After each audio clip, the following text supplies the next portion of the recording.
Over the last decade, we've had heroes like Iron Man, Captain America, and Hulk. But nobody's favorite superhero is Thor. Maybe Chris Hemsworth's kid's favorite superhero is Thor, but mine isn't Thor. And my favorite movie is Thor Love and Thunder. But this comic book right here is going to make your favorite superhero, Thor. It shows a light of Thor that most of us have never seen, showing how important humans are to Thor and how important Asgard is to him as well, and how he has to balance two lives between Midgard and Asgard. In this story, I'm not gonna, I, I, I, I don't want to spoil too much because I want you guys to go to the comic book store and read it because I think everybody should be able to experience this. But in this world, the Avengers are dead, so it's just Thor and Loki is god and goddess of mischief. We have a new design of Loki right here. Let me know what you think about this. I think it's cool.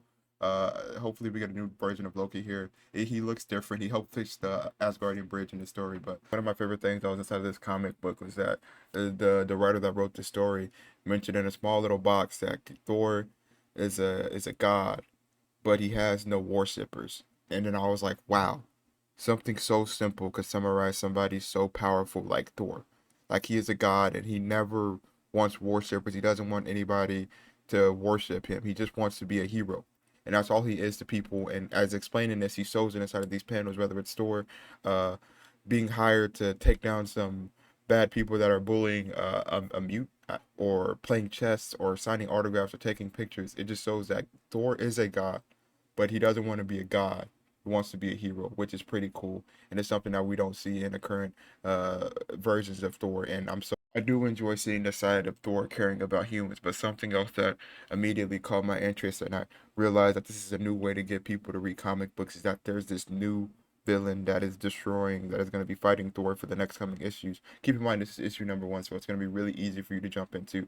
His name, Thor knows the Utgard Thor. And this guy, I'm gonna put a picture of this guy. This guy is crazy, man. This guy is bigger than Thor. I don't even think he's like able to be hit or destroyed, and I can't wait to see what Al Ewing does with this villain because we know nothing about him. I don't think it's ever appeared in a Thor comic, but his presence alone has destroyed Statue of the Liberty. Like as soon as he spawned inside of this issue, Thor is getting a piece of mind and sitting on top of the Statue of Liberty. And as soon as this villain appears, he is summoned.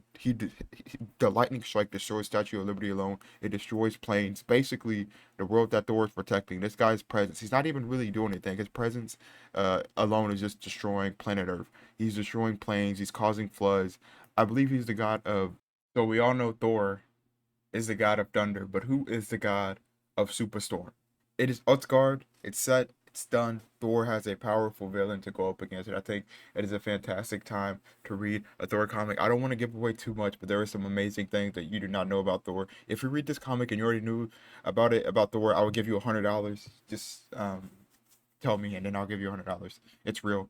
But yeah, there is problems with this. Like Thor, I don't like whenever Thor says "die," "thou," and stuff like that. I like whenever Thor speaks like that. I want Thor to speak in a human way, but I get it. It's a mythology for Al to do that. It works for Al because the story that Al is telling is fun, cool, clean. We get a different take of Thor. Thor being a hero and Thor fighting a big monster. This is a perfect time to go read a comic book if you haven't read a Thor comic book. I recommend it, especially after if you don't like Thor: Love and Thunder. I love Thor: Love and Thunder. It's one of my favorite comic book movies ever. So this is even better. I've never seen Thor be outmatched, and it's cool to see our heroes be outmatched. And being a hero and Al Wing does it amazing. Uh, Personally, a motor Thor, BTG gives it 10 out of 10. No, 9 out of 10, because Thor says die. If Thor didn't say die, 10 out of 10. Anyways, go check it out. If you don't know how to go, just call your local comic book store, Google local comic book store, and ask if they have an issue available. If they don't, ask them can they hold one, and cause I'm pretty sure this one is gonna get reprinted, and the second issue might be ready next week. Anyways, that's it. I'm gonna go use. Oh, Mjolnir has a pretty big presence in this story too. It shows how powerful Mjolnir is because Mjolnir is literally being thrown, and whenever he's thrown, he literally breaks past a frost giant, which is probably one of the coolest Thor uh, issues or Thor pages I've ever seen in my life. I haven't read Thor comics. I tried reading Jane Foster, the last one that came out last year. I think the guy who wrote the slub was the artist for that, or I think Al actually did Jane Foster Thor, but I don't know. That's it. I just wanted to talk about how cool this comic was. We rarely see this side of Thor, and whenever they showed it, it was cool. I am cool. Stop. What kind of father would I be if I stopped? I know your pain, but this isn't the way. I choose love.